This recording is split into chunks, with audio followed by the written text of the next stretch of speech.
The Uninvited Guest.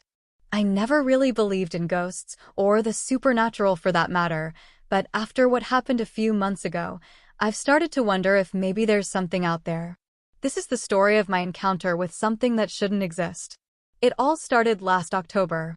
I had just moved into a cozy little apartment in a not-so-great part of town. Yeah, I know, not the brightest idea, but it was cheap and perfect for my post-college budget. The first few weeks were uneventful, mostly just unpacking boxes and binge-watching horror movies to get into the Halloween spirit. It was a Friday night, and I was home alone. My friends had ditched me for a party across town, which was fine. I was in the mood for some popcorn and a scary flick. I had just settled in with The Conjuring when the lights flickered. I thought it was just the old wiring in the building acting up, but then they went out completely. I groaned, grabbing my phone to check the time. It was around 8 p.m., and I lived on the third floor, so I figured I should probably grab a flashlight and see if the rest of the building had power. As I grabbed my keys and headed out, I couldn't shake the feeling that something was off. You know that sensation when you feel like you're being watched? Yeah, that was me. Wandering through the dark hallways, I saw the flickering glow of a single bulb halfway down the stairs. I made my way down, ready to complain to my neighbors about the power outage when I heard something, a soft sound, almost like whispering. My heart jumped to my throat. I was alone, or at least I thought I was. Who was talking? I hesitated, but my curiosity won out. I followed the sound down to the second floor.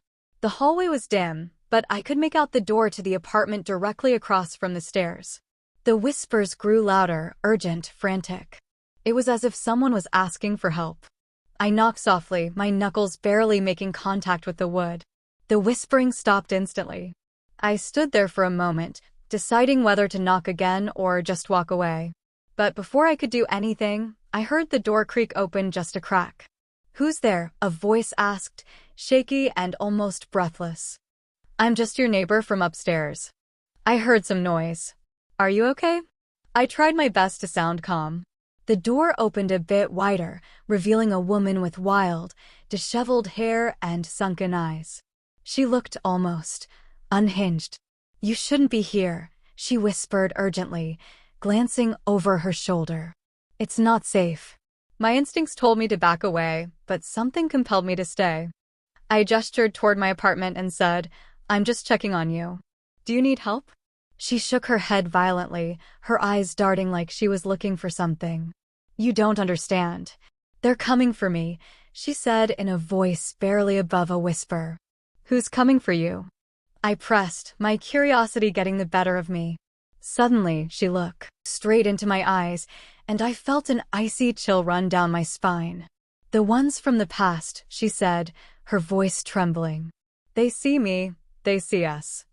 I didn't know what to make of it.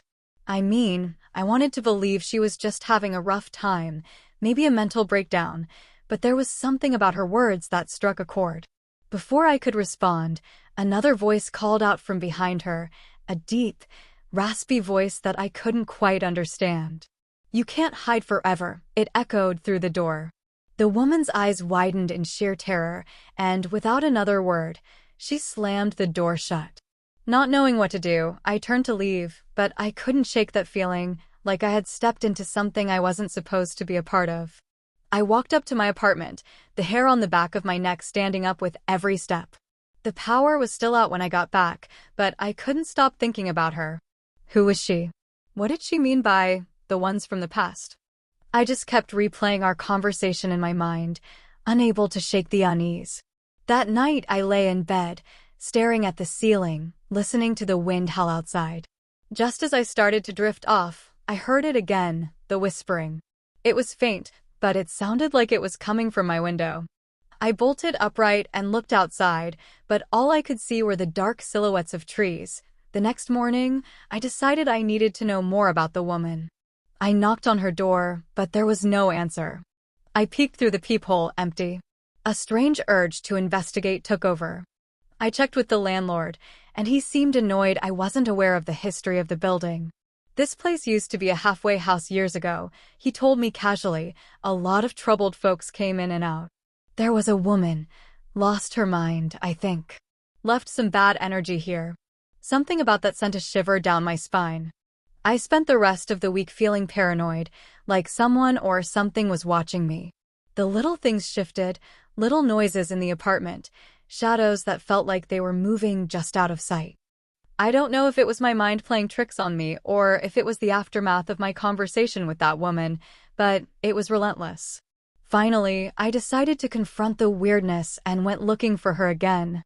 I knocked on every apartment door on that floor, but no one seemed to know where she had gone. As far as I could tell, she had vanished into thin air. Days turned into weeks, and the unease morphed into dread. I heard the whispers at night, so faint, yet so magnetic. It was like a call, haunting and inescapable. Maybe that's why I started dreaming about her. In my nightmares, she was always in the dark, eyes pleading, either warning me or trying to pull me into some abyss where the whispers grew louder. One night, I had a particularly vivid dream. She was outside my window, her face pale and gaunt, her mouth open, but no words came out, just the low hum of panicked whispers. I jolted awake, heart racing, and for the first time, I noticed that the window was wide open. As I stood up to shut it, a gust of cold air rushed in, and that same raspy voice I heard before cut through. "They're coming. You have to go." It echoed in the depths of my mind. I turned to see the silhouette of her standing at the foot of my bed. I nearly screamed, but when I blinked, she was gone. The next day, I packed my bags. I didn't care if it was a hassle. No amount of cheap rent was worth whatever was happening here. Just as I was about to leave, I heard a faint knock on my door.